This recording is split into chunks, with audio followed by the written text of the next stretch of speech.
At F3, we believe in building better leaders, men who lead with purpose in their homes, workplaces, and communities.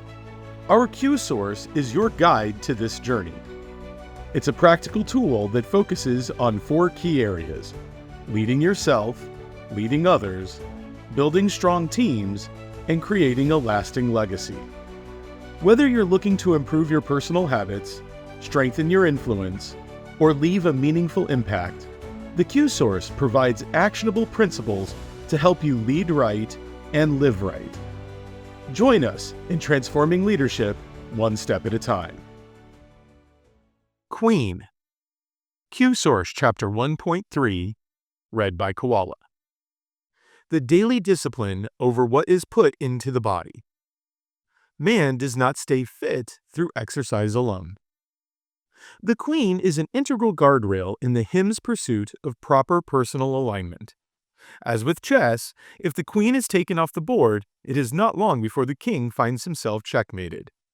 No matter how hard and consistently a man may exercise, if his diet is haphazard, his fitness kingdom will not long stand. The queen cannot be ignored, even by the strongest of kings. I have dreamt my entire adult life of that wonderful place where I could out-king my queen. Surely, I've always thought, there is a magical number of miles I could run in a week that would enable me to eat whatever I want without gaining weight. 40, 50, 60, whatever it is. Once I had attained that mileage count, then I could abandon the grating discipline over what I put in my mouth. Repeatedly, I have had to relearn the same hard lesson that this wonderful place does not really exist, and that my belief that I could find it is a cruel, self-generated hoax. It is a fool's quest based upon a lie. The truth is that to get right, I have to exert daily discipline over what I put in my mouth, no matter how fast I am accelerating my king. In fact, it is those periods of acceleration that I have to be more disciplined in my service to the queen. The reason is simple. More exercise means more calorie burn, and more calorie burn means more hunger. The harder I exercise, the hungrier I get. The hungrier I get, the more I eat. That is the reason I can't out-king my queen. The faster I go on the fitness road, the higher my guardrail needs to be to keep out of the ditch. The first step into serving the queen is accepting that truth. The next step is doing something about it.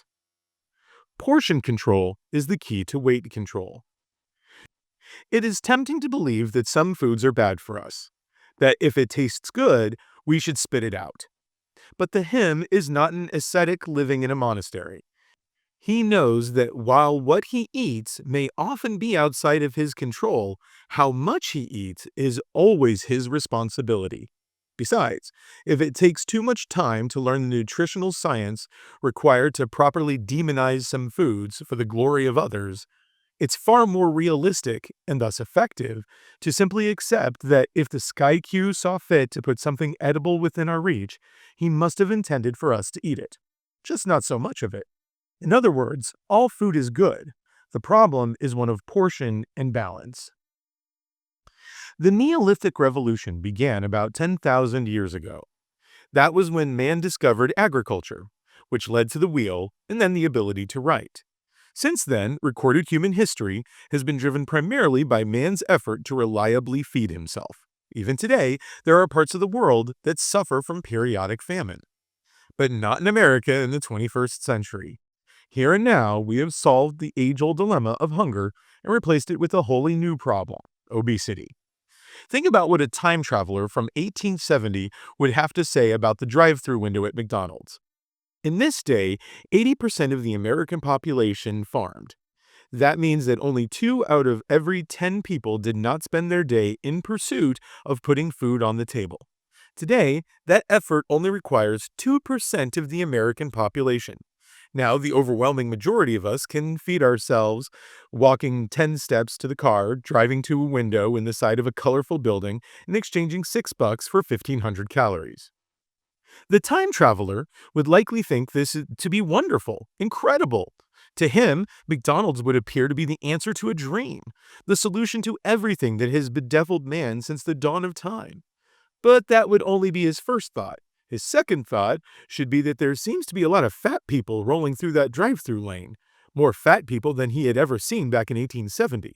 Ultimately, he might just ask himself if there wasn't something of value in the hardship of having to struggle a bit to feed oneself. Maybe, but let's face it, the genie is out of that particular bottle. We are really good at producing food in abundance with less human effort than anyone ever thought possible. The reestablishment of an agrarian society full of skinny people is not a viable solution to the obesity problem. Nor is there much utility in enforcing utopian restrictions over the size of the Mountain Dew cup or forcing McDonald's to stamp every Big Mac with a useless warning that eating this will make you fat. When it comes to the queen, rules don't work. People find a workaround to get what their heart desires. What has to change is the heart, and this is done through bricklaying.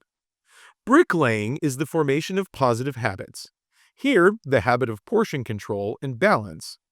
To lay that brick, the Q engages in trial and error to learn how much he can and must eat to maintain his ideal weight, given the amount of calories he can burn through exercise. In my experience, this took some time, but was not difficult. I started with the internet, which told me I could ingest net 2,100 calories per day to keep my weight at 175 pounds. So, for example, if I ate 3,000 calories, that was okay if I burned 900. By counting and tracking my calories consumed against calories burned over time, I found net 2,100 to be accurate enough.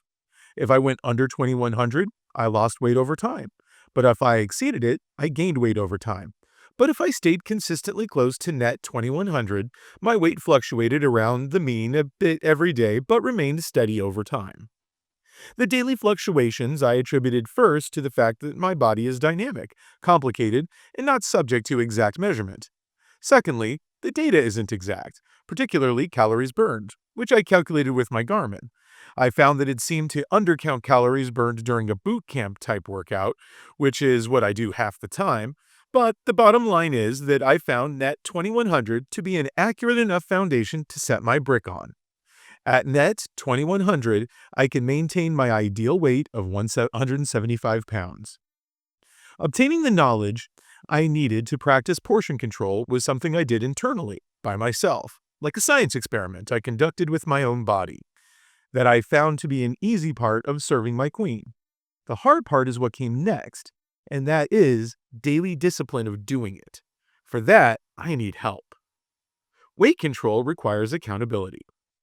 First, let me acknowledge that not every man needs accountability to maintain his ideal weight.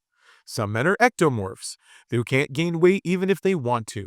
Others are mesomorphs, whose high metabolism turns extra calories into lean muscle. If you have either of those body types, you can skip ahead to the next Q point. Or better yet, read this next section so you can help people in your groups who fall into the third category, endomorphs.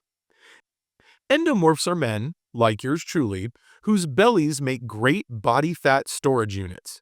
Because I am an endomorph, my body reacts quickly and predictably when I lose portion control. When I eat too much, I get fat, regardless of how much I am exercising. While I yearn to be a mesomorph who can out-king his queen, I have come to accept that I never can, and recognize that the yearning itself is a gilded ticket for a free ride on the ferryboat of self-delusion. Trying to out-king my queen leads me to abandon the daily discipline over what I put in my body, which leads me to get fat every time I try it. The ferryboat only has one destination, and that is Fat Guy Island. The truth is that I need help to resist accepting the golden ticket. I need the external enforcement mechanism of accountability to maintain the queen. And ectomorphs and mesomorphs notwithstanding, so do the majority of other men. The first step in queen accountability is to set a standard. While that can be difficult in other areas of a man's life, with the queen it's simple. It is his ideal weight in the ideal fupa. These two measurements are both objective and truthful. They don't lie or coddle. They just deliver data. I know they work because whenever I take the golden ticket and try to out-king my queen, my first step is to abandon them in favor of the subjective, untruthful standards of how I look and how I feel. The mirror and my feelings lie to me. They are the dock workers of the ferry boat of self-delusion. Their job is to get me on the boat. Listening to them is a mistake. The second step is enforcement, the external force that applies the standard. That too is simple with Queen accountability. It starts with a daily weigh-in and a FUPA taping that we call the LBZ. To be effective, the LBZ has to be done at the same time every day. It doesn't matter when, but first thing in the morning is best, with the same measurement devices. It takes out the fluctuations as much as possible. For a highly disciplined man, the single brick of the LBZ might be enough. For me, it's not. I also need the second brick of conveying the results of my LBZ to men whom I have delegated the authority of enforcement. They know, because I told them, that if I don't convey my LBZ, or a legitimate reason why I couldn't do so that day, then it is probable that I have accepted the golden ticket and I am en route to Fat Guy Island. If so, their job is simple. They are to grab me by the collar and yank me back to the dry ground of reality.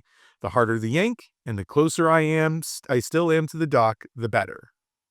The final step is consequence, which is the result of enforcement. If my LBZ pushes up above my ideal weight /FUPA, I reduce my daily calories from net 2100 to net 1500 until I can get back below it. Experience has shown me that net 1500 is where I lose weight. Your results may vary. Net 1500 is a hungry and miserable place for me. I don't like it, and I don't want to stay there any longer than necessary, which is a great motivator to keep laying that brick of the LBZ every single day. It reduces the length of the misery of the consequence. Now would be a good time to anticipate some pushback on my views of Queen accountability that I frequently encounter by saying this. The bricklaying system that I just described is what works for me. If you have a different system, particularly one in which is not reliant upon net calories in the LBZ, I am not arguing with you. If your system works, use your system. My only contention is that for most men, weight control requires a systematic approach because we have too much food that is too easy to get at too cheap a price to rely on exercise alone to stay fit. To get right, we have to serve the Queen.